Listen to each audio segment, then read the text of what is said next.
एक समय की बात है, मंगलपुर गांव में बाबू नाम का एक आदमी अपनी पत्नी के साथ रहा करता था। बाबू बहुत ही निकम्मा बेरोजगार आदमी था। वह दिन भर कुछ काम नहीं करता। उसकी पत्नी सरिता उससे बहुत परेशान थी।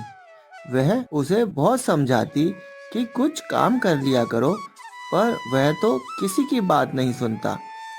फिर एक दिन, अरे सुनो जी, आप कुछ काम धंधा क्यों नहीं कर लेते जिससे कि घर में कुछ पैसा आए। अपने पड़ोसी राजू को देखिए, वह भी आपकी ही उम्र का है। आज उसके दो दो मकान हैं। अरे सरिता, तू क्या करेगी इतने पैसे का? सुनो जी, पैसा आता किसको पसंद नहीं है। आप कुछ ना कुछ कीजिए जिससे हमारे घर पे भी पैसा आए। ऐसा है, सुबह सुबह भाषण देने की जरूरत नहीं है। मैं कर लूंगा अपनी मर्जी से जो कुछ मुझे करना होगा। ऐसा कहकर बाबू घर से बाहर चला जाता है। गर्मियों का मौसम हो रहा होता है और दोपहर के 2 बज रहे होते हैं। अरे बाप रे, कितनी गर्मी है। और यह मेरी पत्नी है कि मुझे इतनी गर्मी में बाहर काम ढूंढने के लिए भेज देती है। बताओ, अब इतनी गर्मी में कौन मुझे काम देगा। ऐसा करता हूँ, इस पेड़ के नीचे ही बैठ जाता हूँ और थोड़ा आराम कर लेता हूँ। बाबू पेड़ की छाया में खड़ा हो जाता है। बाप रे बाप, इतनी गर्मी में तो कुछ ठंडा कोल्ड ड्रिंक जैसी पीने को मिल जाता तो मजा ही आ जाता। फिर बाबू की नजर धरती में गड़ी एक बोतल पर पड़ती है। अरे ये क्या? ये तो कोई बोतल है जो जमीन में दबी पड़ी है। भला इसे कोई जमीन में क्यों दबा गया? कहीं ये कोई सोने से भरा खजाना तो नहीं? मेरी तो लॉटरी लग जाएगी। ये कहकर बाबू फटाफट बोतल को जमीन से निकालने लगता है। अरे ये क्या? ये तो कोल्ड ड्रिंक की बोतल है। मुझे लगा कोई खजाना निकलेगा, पर यह तो... अरे चल बाबू भाई, कोई बात नहीं, इसे पीकर अपनी गर्मी तो कम होगी। ऐसा बोलकर बाबू बोतल लेकर घर की तरफ चल पड़ता है। अरे सरिता, सुनती हो? क्या है जी, और आप इतनी जल्दी आ गए? और ये कोल्ड ड्रिंक, मैंने तो आपको काम ढूंढने के लिए बोला था और आप हो कि और उल्टा खर्चा कराए। हे भगवान। अरे अरे, पहले मेरी पूरी बात तो सुन ले। यह बोतल मुझे जमीन में दबी हुई मिली है। मैंने सोचा फ्री में मिली चीज को ऐसे ही क्यों गवाऊं। गर्मी में ठंडी ठंडी कोल्ड ड्रिंक पीकर हमारी गर्मी तो कुछ कम हो जाएगी। ठीक है, फिर खोलो इसे। बाबू बोतल खोलने में लग जाता है और अपना पूरा जोर लगा लेता है, पर उससे बोतल ही नहीं खुलती और आखिर में वह बोतल के ऊपर चढ़ जाता है और बोतल खोलने लगता है। अरे खुल जा सिम सिम। जैसे ही बाबू खुल जा सिम सिम बोलता है, वैसे ही कोल्ड ड्रिंक की बोतल बड़ी हो जाती है। यह देखकर बाबू और सरिता घबरा जाते हैं। अरे अरे अरे अरे अरे, ये क्या? अजी, ये तो एक जादुई बोतल है। हाँ हाँ हाँ, ये कैसी बोतल है सरिता? अजी, आप एक काम कीजिए, इस बोतल पर फिर से बैठकर देखिए और इसका आकार फिर से बड़ा करिए। तू पागल हो गई है क्या? मुझे मरवाएगी? मैं नहीं बैठूंगा बिल्कुल भी। भला इस जादुई बोतल पे कौन बैठे? अजी सोचिए, जितनी बड़ी बोतल होगी उतना ही हम कोल्ड ड्रिंक बेच बेच कर पैसा कमा सकेंगे और फिर इसे हम अपने कोल्ड ड्रिंक की दुकान भी तो खोल सकते हैं। हाँ हाँ हाँ, कह तो तू सही रही है। चल चल, तू कहती है तो मैं एक बार और बोतल पर बैठकर देख लेता हूँ। ऐसा कहकर बाबू तुरंत ही बोतल पर बैठ जाता है और कहता है, खुल जा सिम सिम। ऐसा कहते ही बोतल का आकार और बड़ा हो जाता है। यह देखकर सरिता बहुत खुश होती है।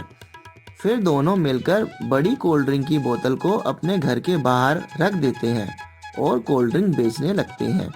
कुछ ही दिनों में बड़ी कोल्ड ड्रिंक की बोतल की खबर पूरे गांव में और बाकी सब गांव में फैल जाती है।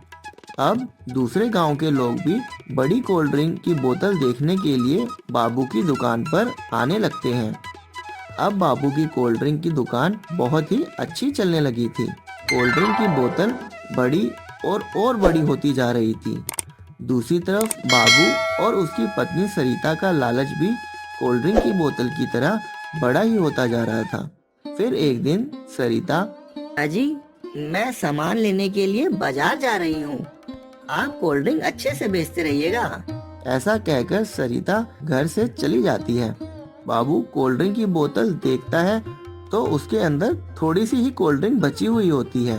वह सोचता है कि सरिता के आने से पहले क्यों ना मैं अकेला ही कोल्ड ड्रिंक की बोतल पर बैठकर फटाफट कोल्ड ड्रिंक की बोतल भर दूं, जिससे कि आज खूब बिक्री हो जाएगी। आखिर पैसा भी तो बहुत कमाना है। यह सोचकर बाबू के मन में बहुत लालच आ जाता है। यह सोचकर बाबू फटाफट कोल्ड ड्रिंक की बोतल पर सीढ़ी लगाकर बैठ जाता है और कहता है, खुल जा सिम सिम। ऐसा कहते ही जादुई कोल्ड ड्रिंक की बोतल अपना आकार बड़ा कर लेती है। यह देखकर बाबू बहुत खुश होता है। उसके मन में और भी लालच आ जाता है। वह सोचता है कि क्यों ना कोल्ड ड्रिंक को इतना बड़ा कर दूं, जिससे कि मैं बहुत कमाई कर सकूंगा। ऐसा सोचकर बाबू वह जादुई मंत्र बार बार दोहराता है। खुल जा सिम सिम, खुल जा सिम सिम, खुल जा सिम सिम। बाबू के द्वारा जादुई मंत्र को बार बार दोहराने की वजह से बोतल इतनी बड़ी हो जाती है कि वह आसमान तक पहुंच जाती है। बाबू बहुत ज्यादा घबरा जाता है। बोतल इतनी बड़ी हो जाती है कि बाबू आसमान में बादलों के बीच में होता है। बचाओ, कोई बचाओ। अरे ये क्या कर दिया मैंने? मैं अब क्या करूं? कहाँ जाऊं?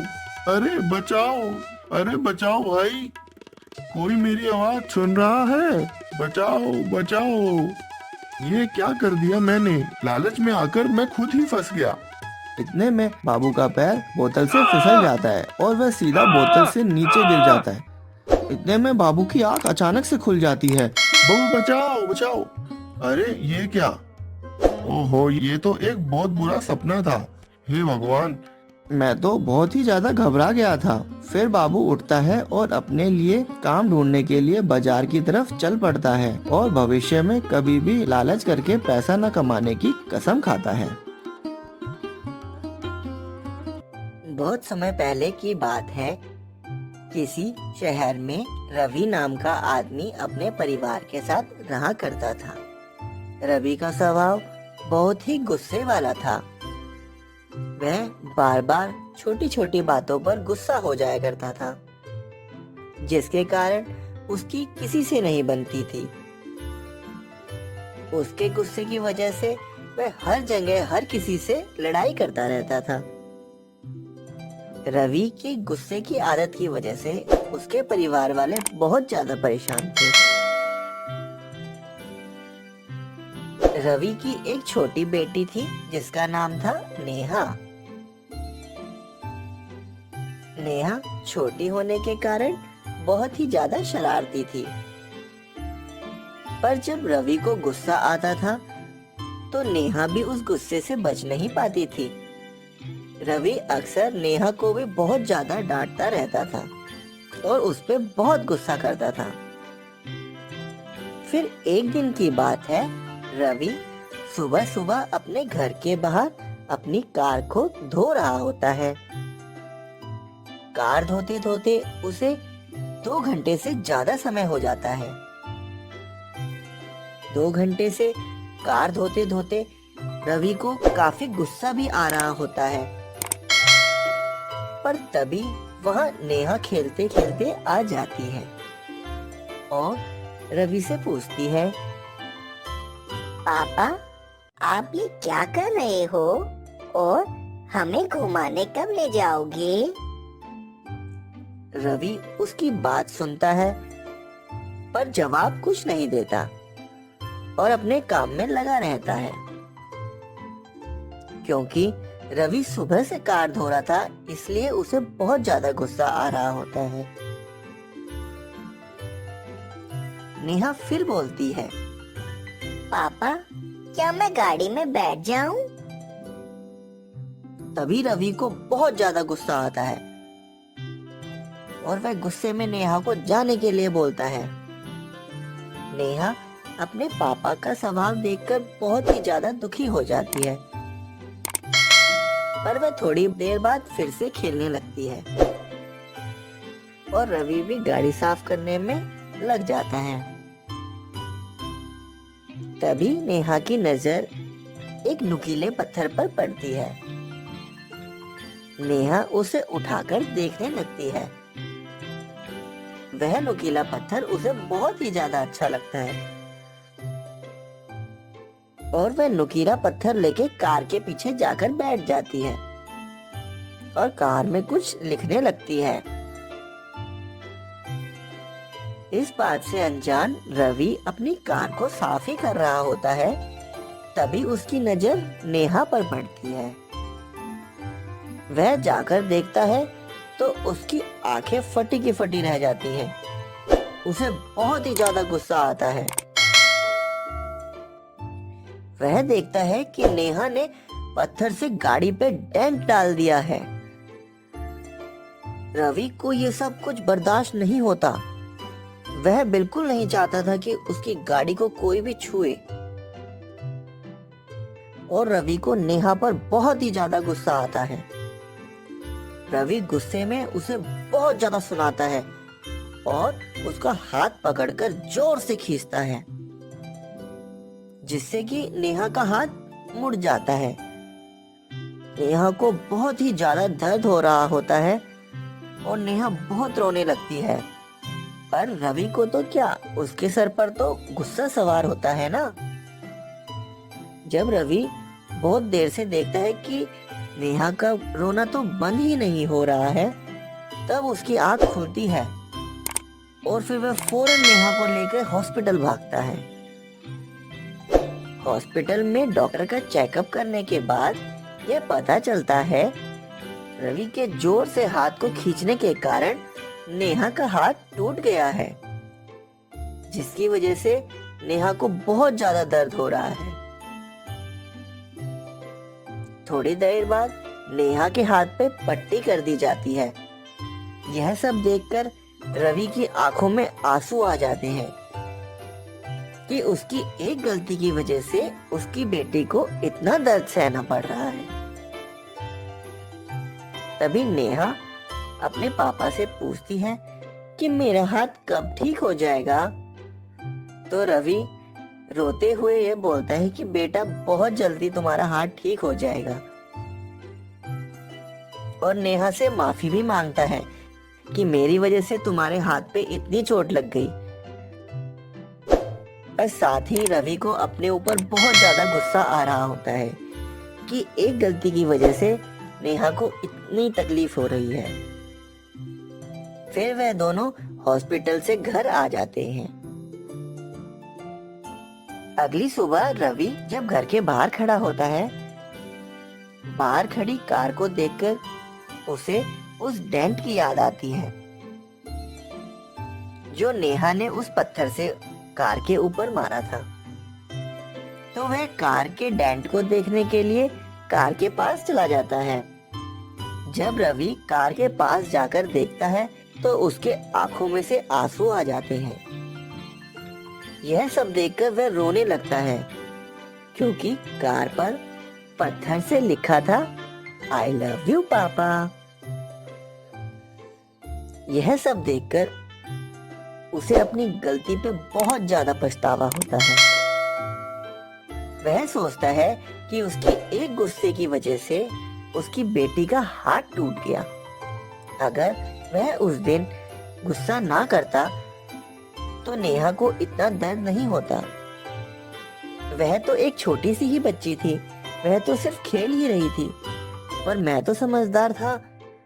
मैंने गुस्सा करके अपना तो नुकसान करा ही, साथ ही अपनी बेटी का भी बहुत बड़ा नुकसान कर दिया।